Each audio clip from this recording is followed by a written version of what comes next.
Salut tout le monde, c'est Sneakit. On se retrouve aujourd'hui pour les nouveautés du mois de mai. On est déjà en mai, mon Dieu que ça passe vite. Comme d'habitude, on va commencer avec les mangas d'occasion et par rapport aux vidéos précédentes, vous allez voir que ce mois a été beaucoup plus calme et ça fait quand même du bien au portefeuille, faut pas déconner non plus. Même s'il y a 2-3 trucs qui devraient arriver. Les 2 tomes de Your Name, le spin-off à 1,50 € on n'allait pas bouder son plaisir.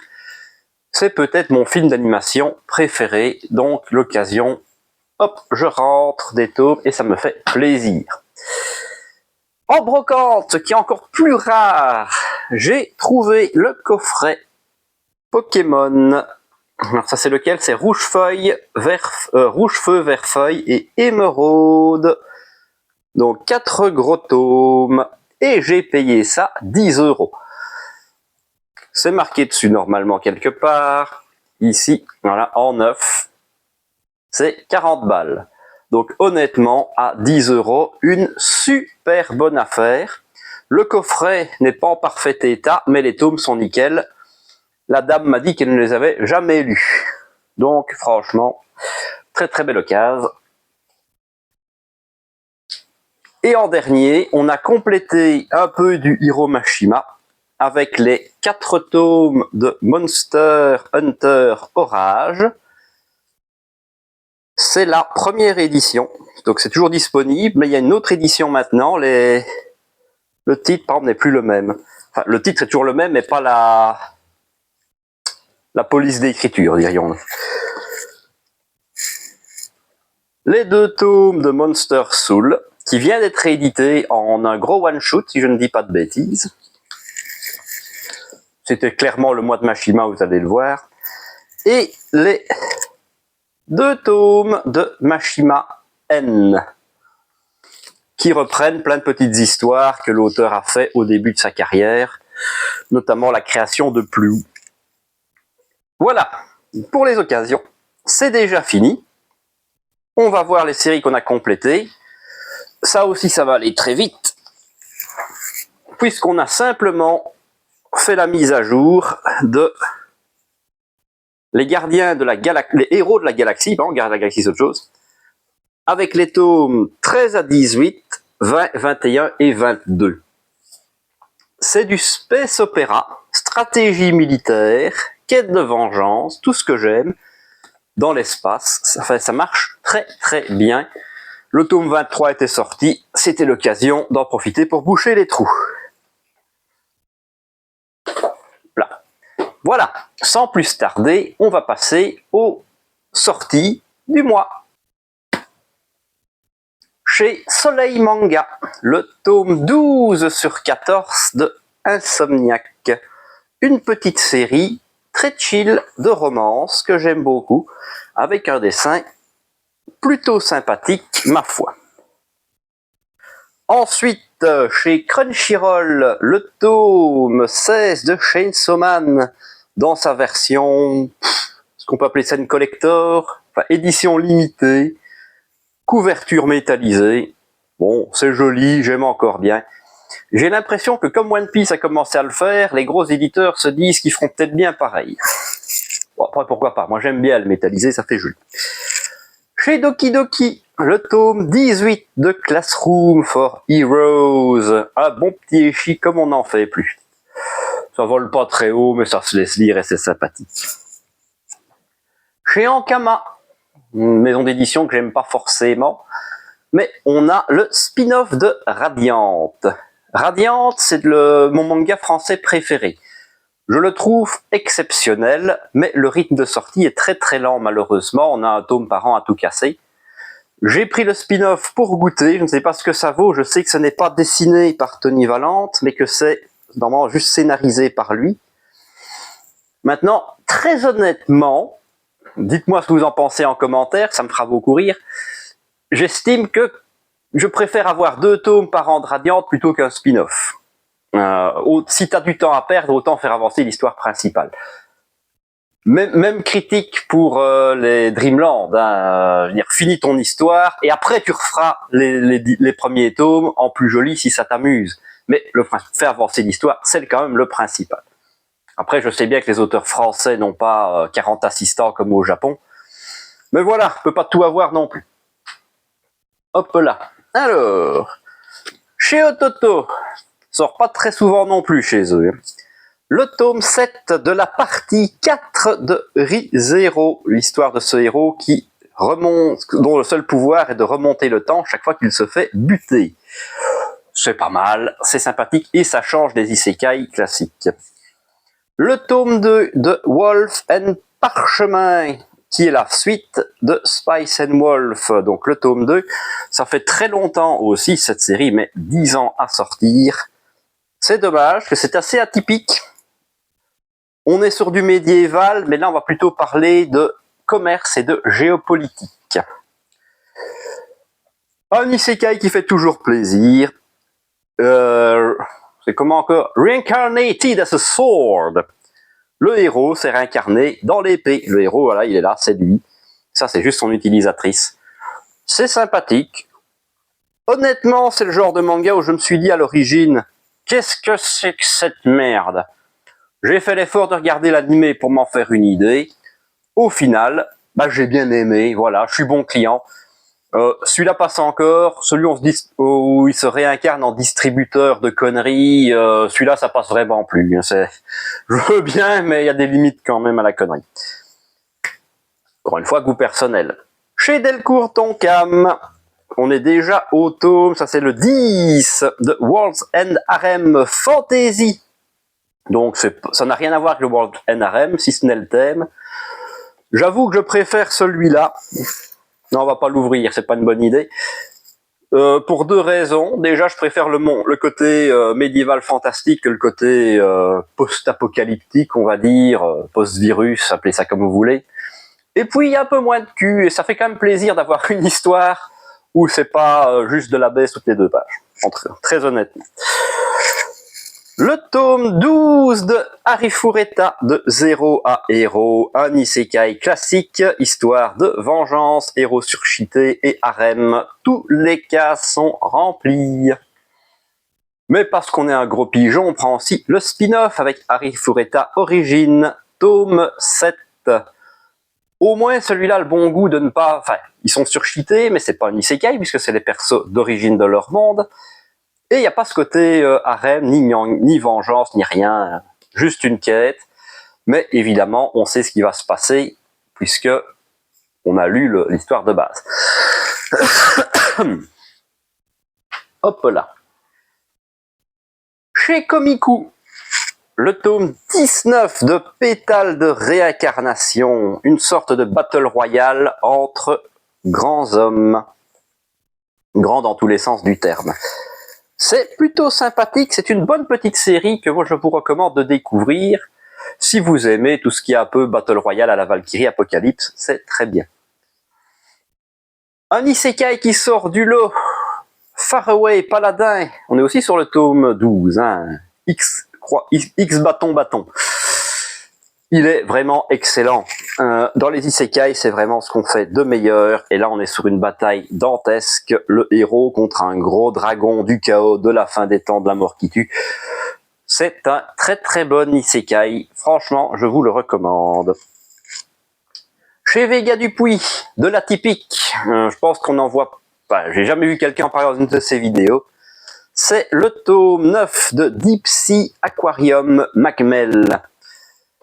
J'aime beaucoup la ligne éditoriale de Vega Dupuis, ils font vraiment des mangas excellents, celui-ci en fait partie, mais il faut être curieux et aimer le sujet, puisque c'est un manga qui va vous parler principalement des créatures des abysses. Voilà, toute l'histoire se base là-dessus, c'est un aquarium un peu imaginé, hein, futuriste, qui permet aux gens de visiter les abysses et de voir les créatures qui y vivent. C'est vraiment très instructif et très intéressant. Si vous aimez le genre, évidemment, ça ne plaira clairement pas à tout le monde. Les 3 premiers tomes étaient en mode découverte à 3 € pièce. S'il se trouve encore, foncez. Le tome 7 de Holy Land, tome qui marque, on va dire, un retour en force du héros qui fait plaisir. Toujours ce dessin un peu atypique. On repart sur des phases d'entraînement en vue d'une grosse baston. J'aime beaucoup, encore une fois, ce manga de Kujimori. J'aimerais beaucoup découvrir Suicide Island, mais malheureusement, je n'ai plus de reins à vendre. C'est dommage. Chez Glénat, l'excellent tome 13 de Sakamoto Days. On vient d'annoncer l'animé, j'avoue que celui-là me fait très envie. On est toujours sur notre assassin bedonnant, ça marche bien. L'histoire continue toujours d'avancer à un bon rythme. Je me régale à chaque fois. En parlant de régalade, le tome 4 de Blue Giant, c'est lequel? C'est l'Explorer. Donc 4 sur 9, on approche de la moitié tout doucement. C'est une lecture Day One. Je ne peux pas m'empêcher de savourer ce manga, tellement il est bien. Son seul défaut, c'est qu'on en voudrait un tome par semaine, malheureusement. Une dinguerie absolue. Un peu moins de dinguerie, beaucoup décrié. L'avant-dernier tome, le tome 30 de Tokyo Revengers, on approche du bout.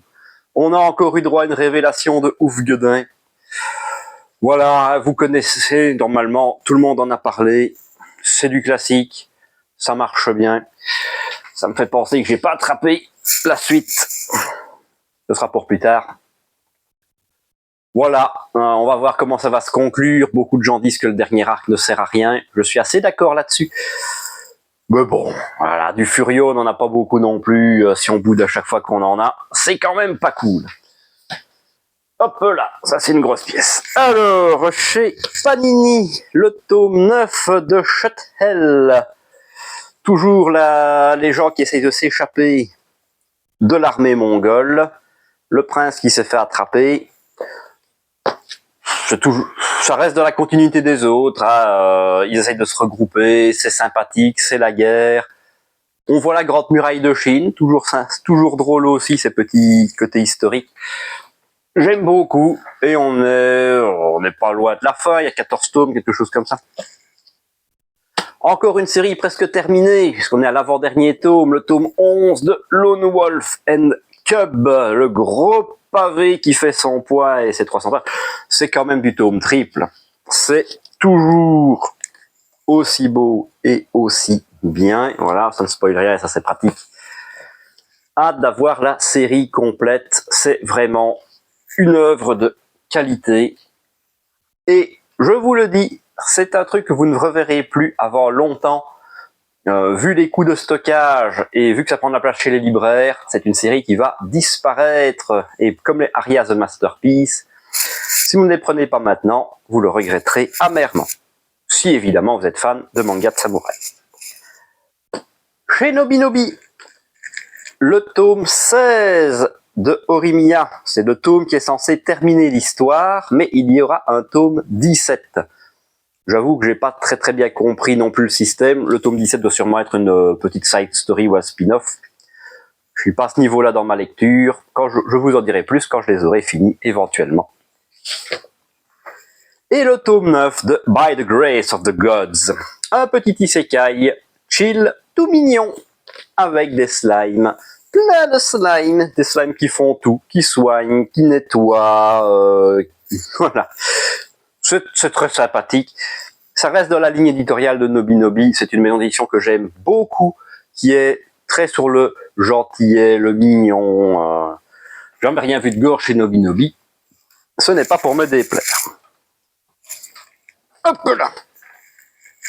Chez Clair de Lune, les tomes 3 et 4 de Intrépide, qui raconte l'histoire de Naoe Kanetsugu, racontée par son ami Kenji Maeda. Ça ressemble à du Tetsuo Hara, mais ce n'est pas vraiment du Tetsuo Hara, il n'est qu'à la supervision. Son style est reconnaissable, donc à tous les coups c'est un de ses assistants. Mais si vous êtes fan de l'auteur et que vous prenez le temps de voir les dessins, vous voyez quand même que Tetsuo Hara, pour moi, a un niveau un peu supérieur. Surtout pour les personnages féminins, en fait. C'est ceux-là où on voit vraiment la différence avec le maître. Chez Mangetsu, le tome 9 et avant-dernier des enfants d'Hippocrate, manga sur la médecine. Déjà, c'est un thème médecine en manga que j'aime beaucoup. Et celui-là, c'est de la pédiatrie. Donc, les malades, ce sont des enfants et adolescents. Fini en 10 tomes, on approche du bout. Mine de rien, ben il y a pas mal de mangas qui sont presque finis. C'est toujours une bonne nouvelle. Celui qu'on ne présente plus, l'excellentissime Awashi, tome 22, incontestablement le meilleur manga de football de tous les temps.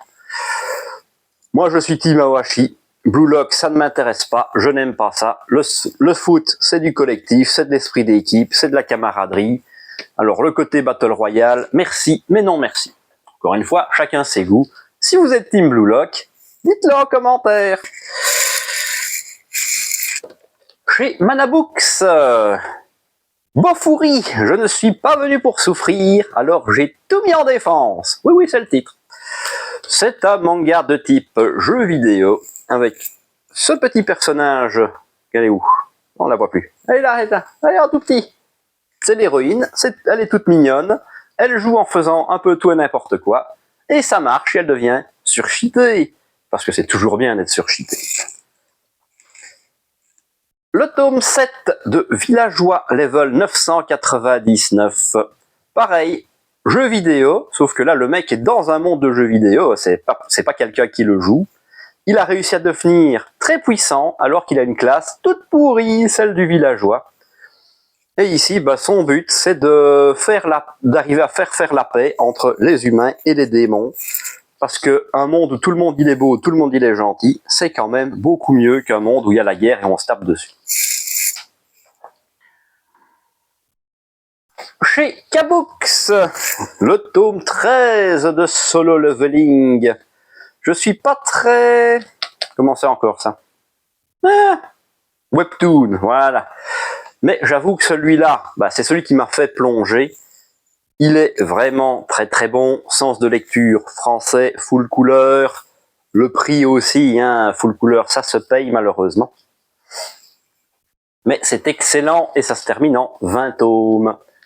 Ça se termine surtout parce que le dessinateur est décédé, ce qui est malheureux. Mais il y aura une suite a priori, ce qu'on aura chez nous, c'est une autre histoire. Et le seul autre webtoon que je fais, Druid of the Seoul Station.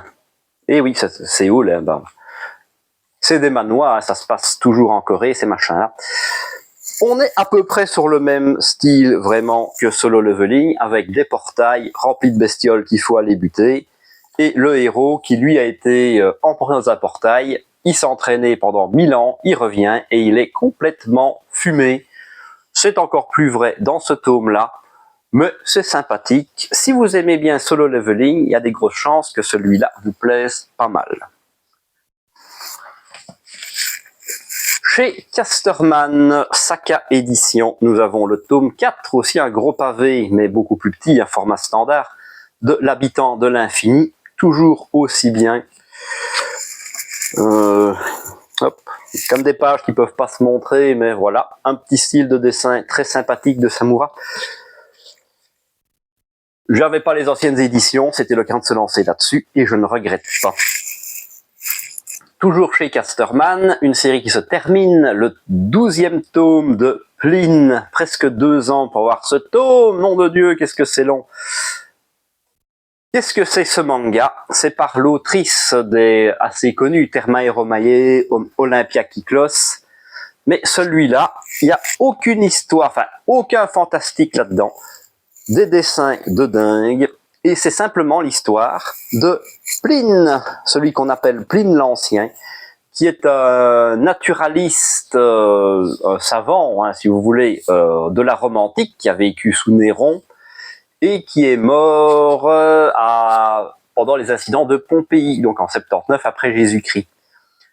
Si l'histoire vous plaît, si vous êtes passionné d'histoire, ou que vous vous intéressez au côté romantique, en 2 mots, Rome antique, ce manga est vraiment à posséder, c'est une dinguerie, et maintenant que vous avez les 12 tomes, vous allez pouvoir faire l'intégrale assez vite. Moi j'ai dû attendre la blinde. En même temps, c'est pas le genre de manga qui se vend à l'appel non plus, c'est beaucoup trop de niche, je peux comprendre aussi l'argument. Chez Kana, le tome 20 de Shai, cette super-héroïne japonaise qui se bat contre les méchants qui veulent un peu à la Peter Pan que tout le monde redevienne des enfants, parce que quand on est enfant, c'est plus chouette. C'est sympathique, c'est assez un peu plus sombre, triste, on va dire mélancolique par rapport à My Hero Academia, même si My Hero Academia devient très sombre sur ses derniers arcs. Ça se laisse lire, et là on est au tome 20, il n'y aura pas beaucoup plus de tomes à mon avis. Le tome 19 de Mission Yozakura Family, manga d'espions bien barré du Shonen Jump, avec toujours notre famille d'espions qui ont c'est limite des super pouvoirs. C'est très drôle à lire, très divertissant, mais c'est du bon gros shonen qui tâche comme on n'en fait plus. Toujours dans le classique du shonen qui ne réinvente rien, le tome, ça c'est le 15, hein, on est d'accord? Avec leur truc, je n'arrive pas à lire ce que c'est. C'est ça, le tome 15 de Togen Anki, la légende du sang maudit. Regardez, ça brille. Édition aussi limitée pour le premier tirage. Vous voyez, ça devient à la mode. Bon, moi j'aime bien. Pareil, c'est des jeunes qui se foutent sur la gueule. Ici, évidemment, il y a des morts, hein, on est comme chez Dark Kana.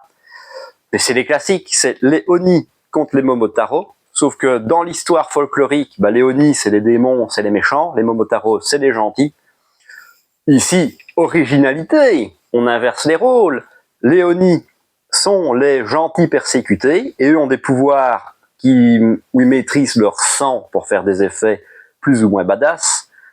Et les Momotaro, sous prétexte de protéger le peuple contre les vilains Oni, les massacrent sans aucune pitié avec eux des pouvoirs. Ils forment des sortes de particules noires qu'ils peuvent contrôler pour faire aussi des effets tous plus what the fuck les uns que les autres.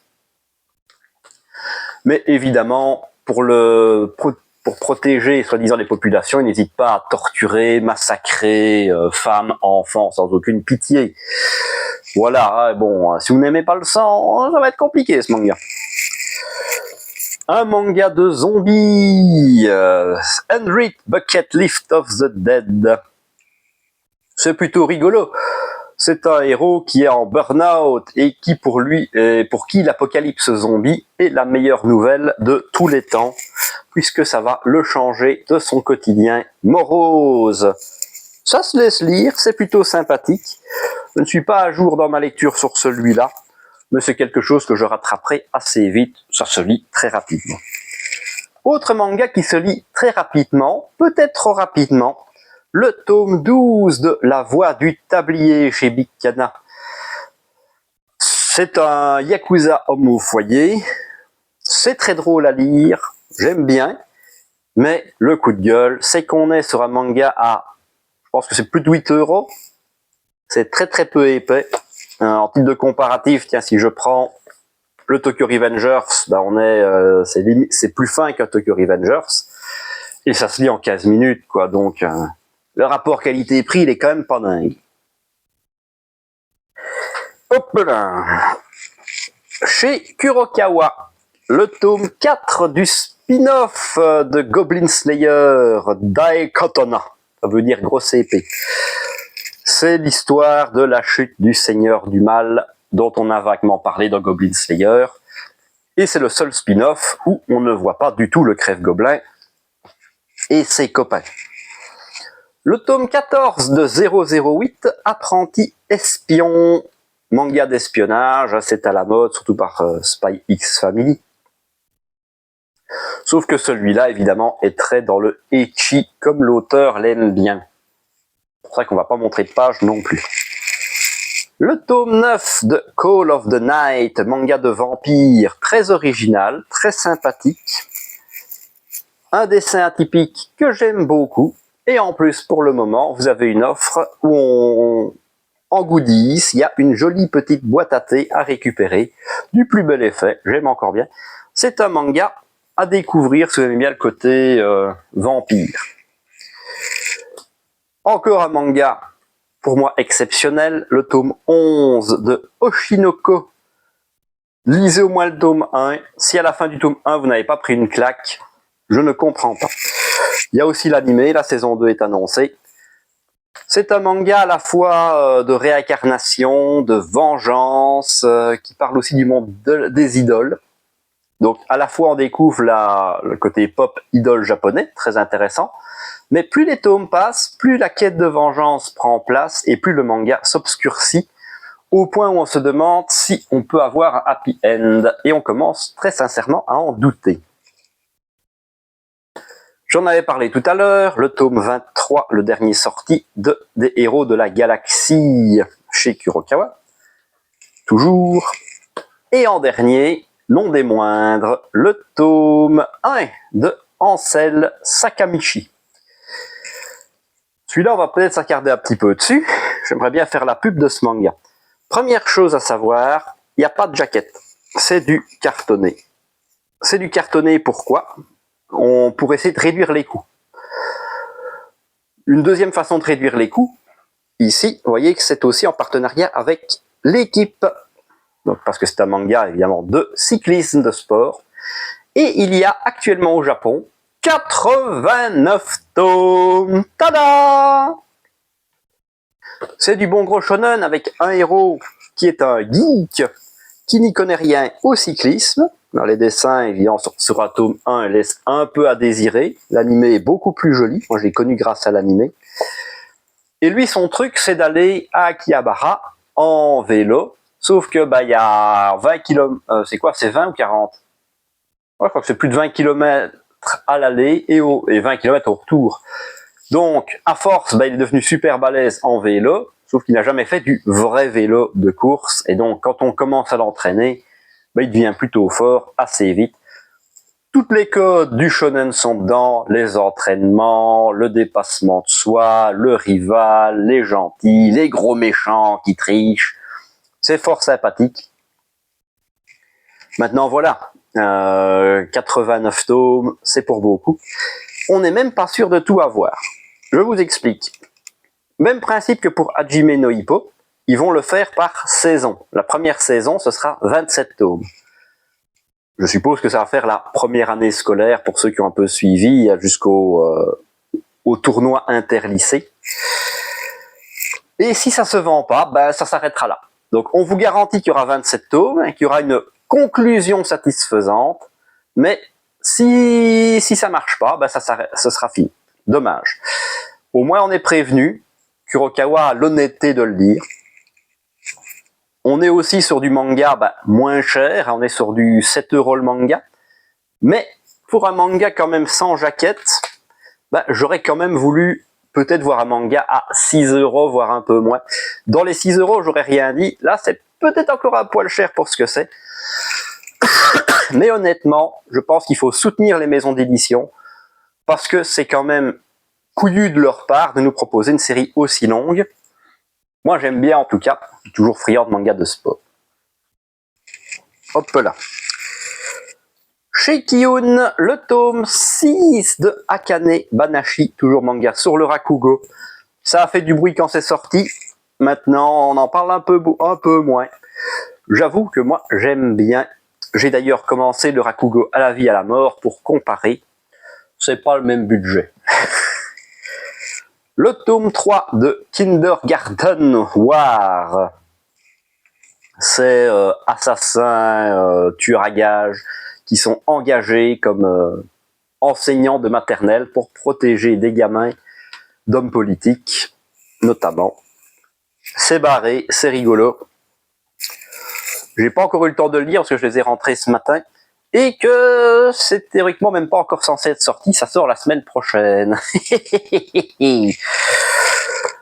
Le tome 39 de My Hero Academia, toujours proche de la fin, la dernière grosse bataille. On va pas l'ouvrir pour pas spoiler, mais j'avoue que celui-là, j'ai très très hâte de le dévorer. Le tome 38 m'avait régalé avec le retour de personnages que je n'attendais pas. Le tome 20 de Valkyrie Apocalypse, du Battle Royale entre les champions légendaires de l'humanité et les champions des dieux que tout le monde connaît relativement. Le dessin est toujours très très bon, ça fait le café. je le redirai jamais assez, mais le combat Héraclès contre Jack l'Éventreur était sublime. Et ici, on est sur Apollon versus Léonidas. Oui, oui, Léonidas, c'est lui. Et si ça ressemble pas au Léonidas que vous attendiez, je vous rassure, moi non plus. Le tome 12 de Frieren, tome qui a fait très plaisir parce qu'on avait fini le tome suivant, le tome précédent, sur un énorme cliffhanger. Et donc j'avais hâte de voir comment ça va se passer. Et donc pour l'instant, on est toujours dans un nouvel arc. On va pas spoiler non plus les gens, j'aime pas spoiler. Mais voilà, on a hâte de voir comment ça va évoluer. Et c'est toujours aussi bon de lire Frieren de toute façon. Et donc, un autre tome 1, je me suis laissé tenter par Nine Peaks. Nine Peaks, c'est le nouveau manga de l'auteur de Tokyo Revengers, avec les mêmes codes du voyage dans le temps et du Furio. Le dessin est toujours sympathique. Il est peut-être un peu plus axé Furio que Tokyo Revengers. L'histoire, donc, ce personnage-là vient de perdre son père, qui est son unique famille. Il est un peu en froid avec lui, il ne se parle plus beaucoup, et il pense, comme tous les jeunes ados en âge de rébellion, que son père est un gros naze. Sauf que aux obsèques, il y a énormément de gens qui viennent lui rendre hommage et qui sont vraiment très chagrinés par le décès de son père, alors que lui, il a du mal à exprimer ses sentiments, il ne pleure même pas. Un peu en hommage à son père, il va pêcher, parce que c'est son père qui lui a quand même appris la pêche. Et là, il tombe dans l'eau, et quand il ressort de l'eau, il est revenu 22 ans dans le passé, et celui qui le sort de l'eau, c'est son daron. Sauf que son daron, en mode racaille, il va apprendre que l'homme qu'il pensait être tout nul a en fait pris le pouvoir quand il était en terminale, là il est en seconde, donc 2 ans plus tard, et va régner en fait sur la ville en mode furieux. On tombe là-dessus, c'est complètement de la guerre des gangs, les 5 gros lycées de racailles qui vont se mettre sur la gueule.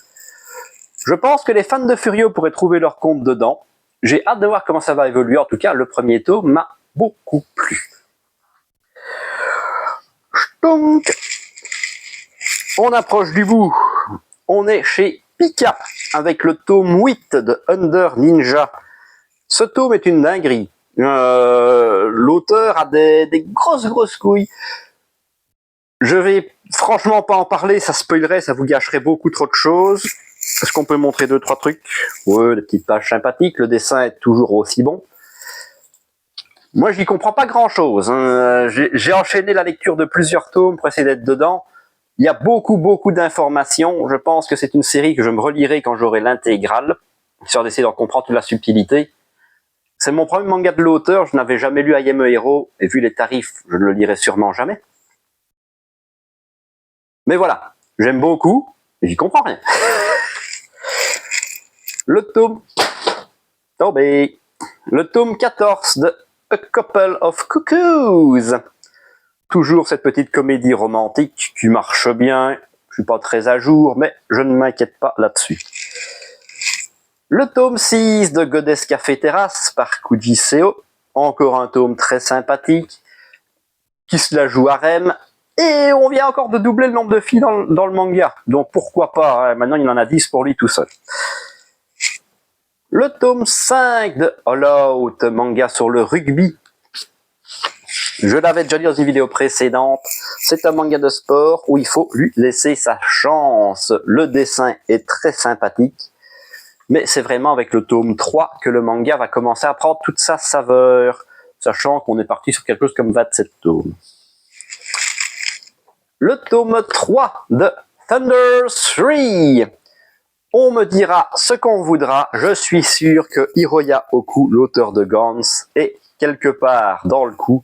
Ce n'est pas possible d'avoir un dessin aussi ressemblant, alors que l'auteur est censé être différent.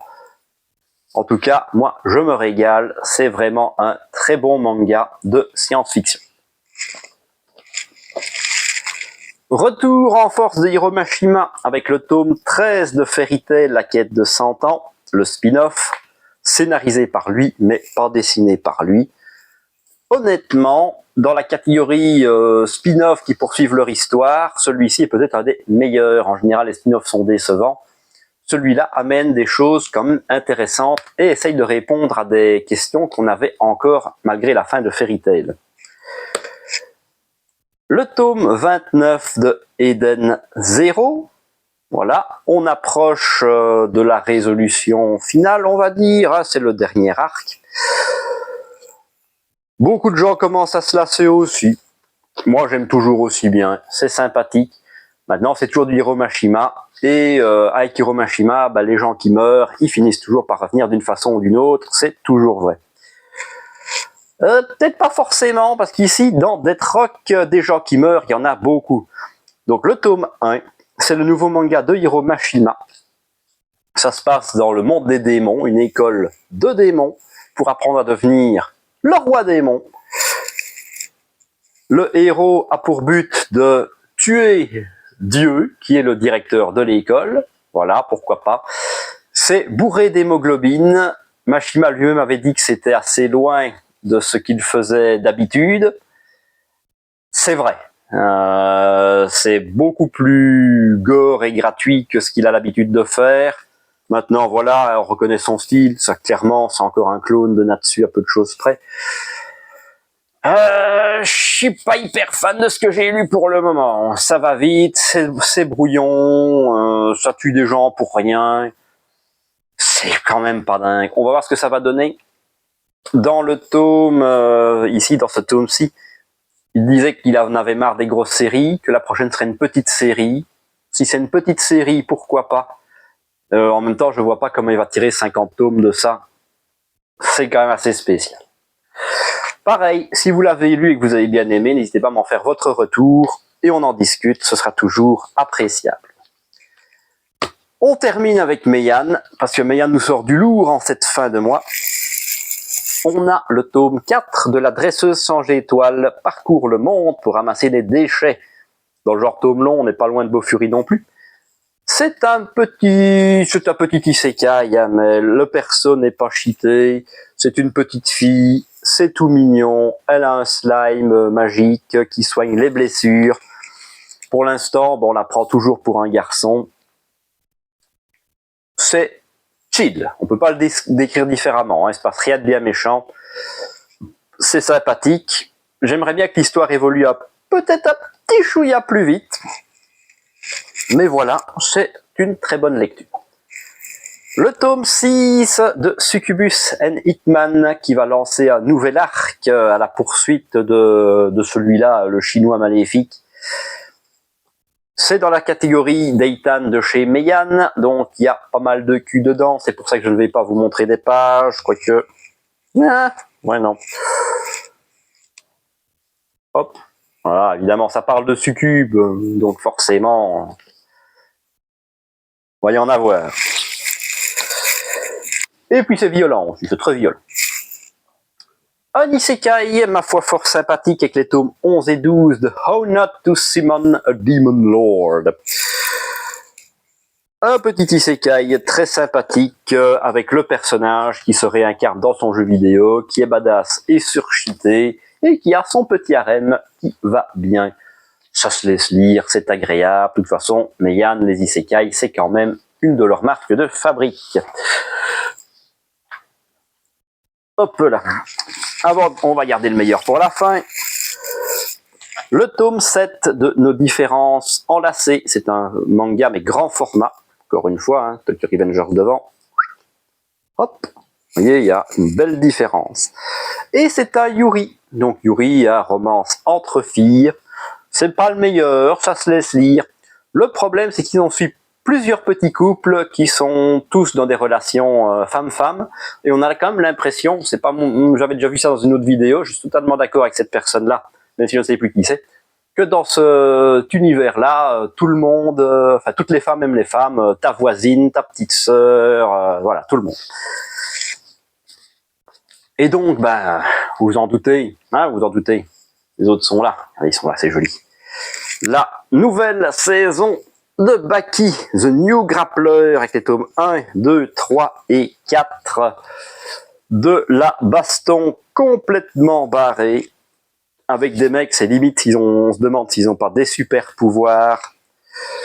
C'est vraiment excellent, Baki, ça se lit bien. L'édition, toujours au top, grand format, bien épais, effort de couverture avec des petits titres comme ça en brillant. C'est toujours de la qualité. On va lire ça avec impatience. Je n'ai évidemment, pareil, je les ai rentrés ce matin, donc pas encore lus, hein, mais ça ne va pas tarder. Si j'ai bien tout suivi, c'est des prisonniers ultra badass qui s'évadent. Et quand tu es un prisonnier badass et que tu t'évades, bah, ton objectif dans la vie, c'est d'aller péter la gueule de Baki. Voilà, on va voir ce que ça va donner. Je pense que ça va être toujours aussi bien. Voilà. Si cette vidéo vous a plu, n'hésitez pas à lâcher le petit pouce bleu pour soutenir la chaîne. Elle a besoin de vous. N'hésitez pas aussi à vous abonner, c'est le plus important. L'abonnement, la cloche, tout ça pour ne pas manquer les prochaines vidéos. Une chaîne, ça a besoin de soutien. Voilà.